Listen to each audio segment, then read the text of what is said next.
Part 2 of my staph infection vacation. Of course, it's cool calling off work saying you're stuck in a hospital bed. Okay, it's very cool. Especially they're like, well, when are you going to get out? I'm like, I don't know.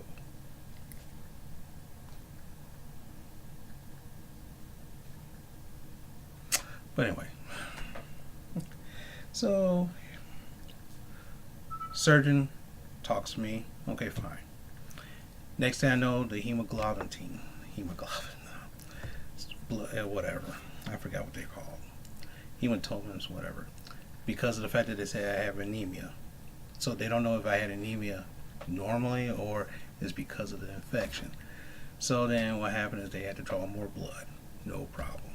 So every morning, 5 o'clock, they draw blood. Funny thing about it is that I can't sleep. Most people who know me normally knows I have problems sleeping. Now add on to that. As soon as I finally get a chance to sleep, which is like around between 2 and 3 o'clock, and I'm like out like a light. Guess what? I gotta draw blood. And so I'm talking like I'm drunk. I'm talking like I'm totally drunk.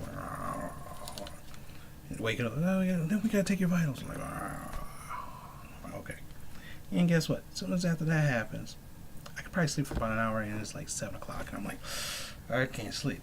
So what happens? I turn on TNT and watch Charm for a couple, 3 hours. Then Supernatural comes on, which I'm starting to get into.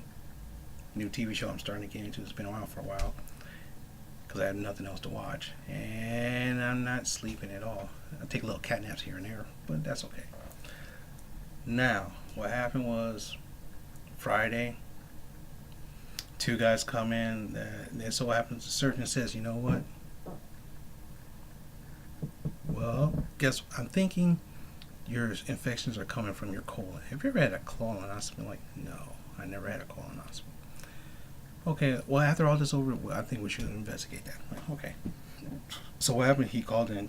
So he calls the colonoscopy people. So 2 dudes. So one guy comes in,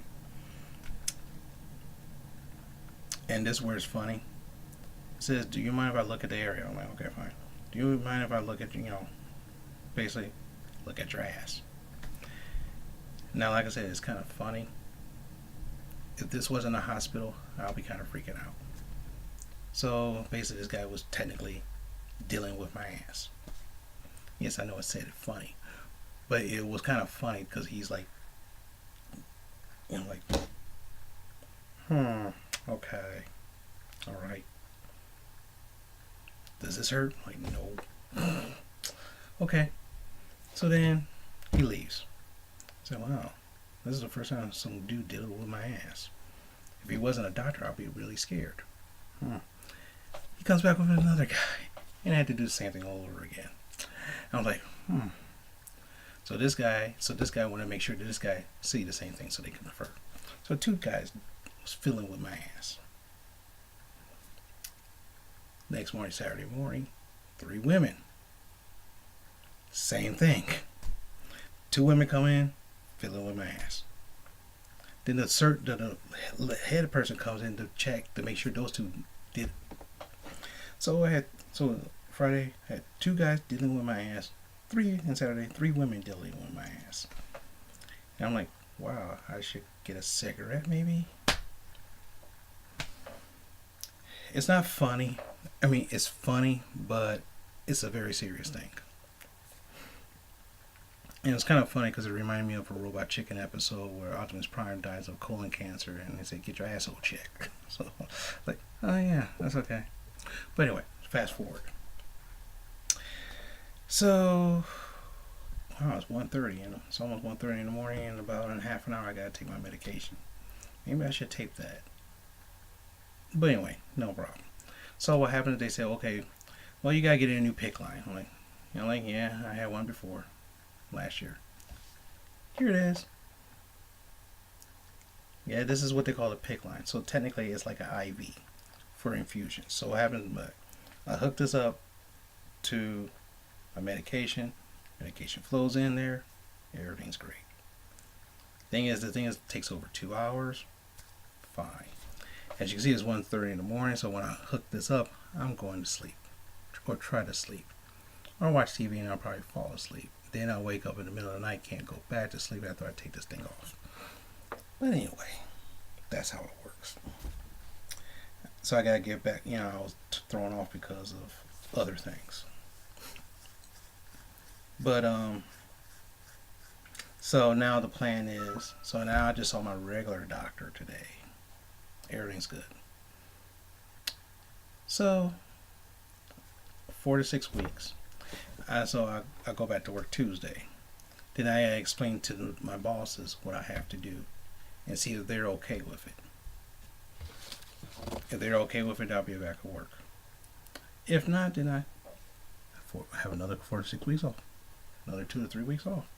Then on top of that, if they have to do surgery, I'm off for another 6 weeks.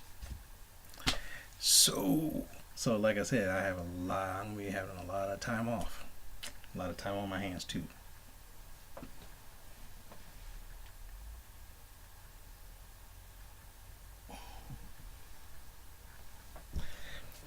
What happened was I was watching XCOM. It's a decent video game. It's a very cool video game. Some guy, it was a walkthrough. Some guys doing that. So I said, no, let me do a video, or 2, or 3, or maybe 4. Who knows? So I got it in the background because I don't feel like stopping it and okay. So that's what's going on with that.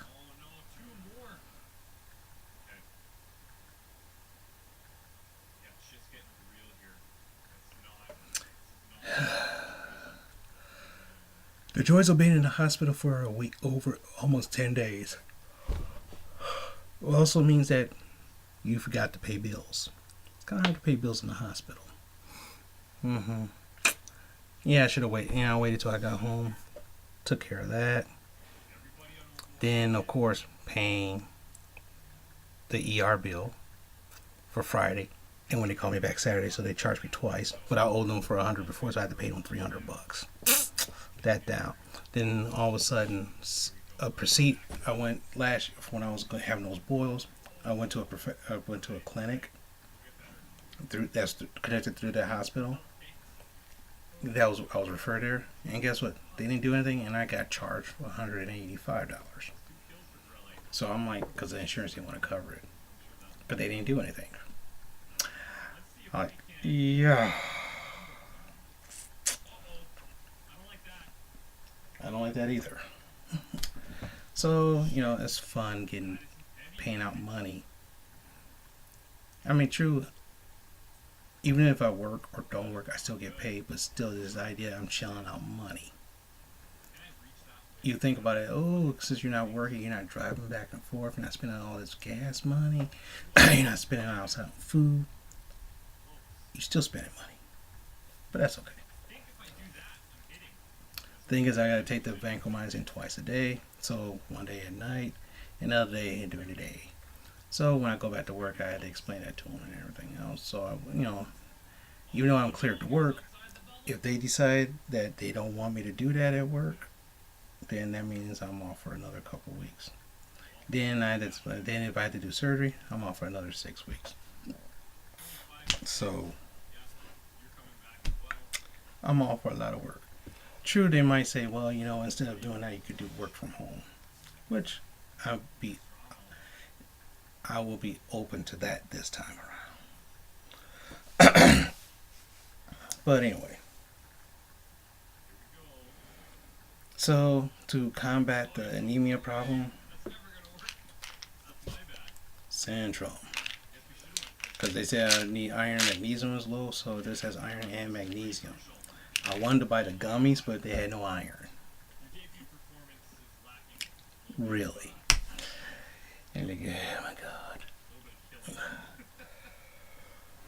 But anyway.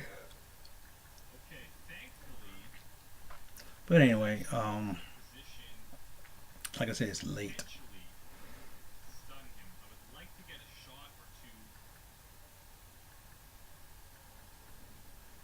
it's late and I got a half an hour before I take my. Actually, I could probably take it now.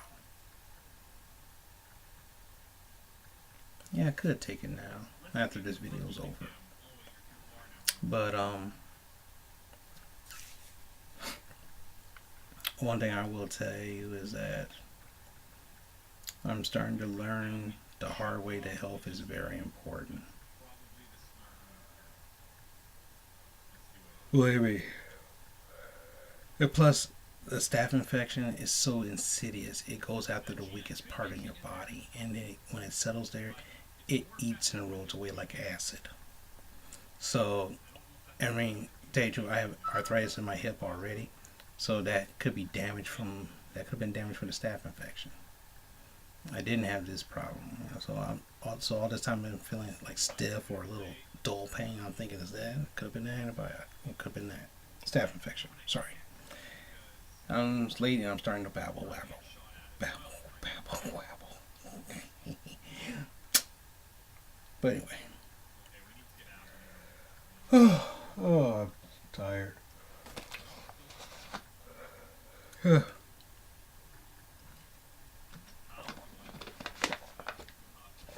And all these medications is side effect, dry mouth.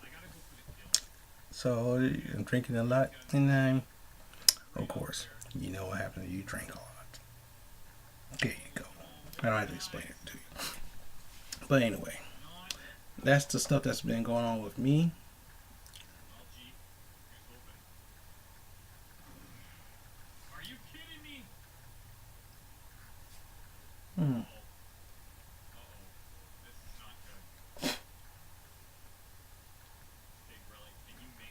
But anyway.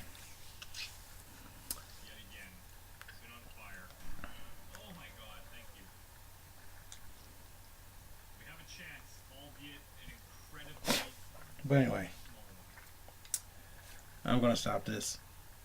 And I'm going to take the medication and I'm going to lay down. Maybe in a day or two I'll actually do a video of how I do this.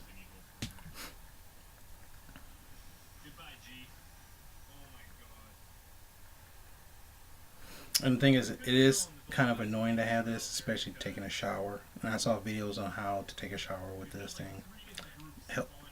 And I found some things really helpful. And I'm kind of self-conscious about it because it's like every time I move, I feel this thing move. And you know, this is in my right hand. This is my right hand. This is my predominant hand.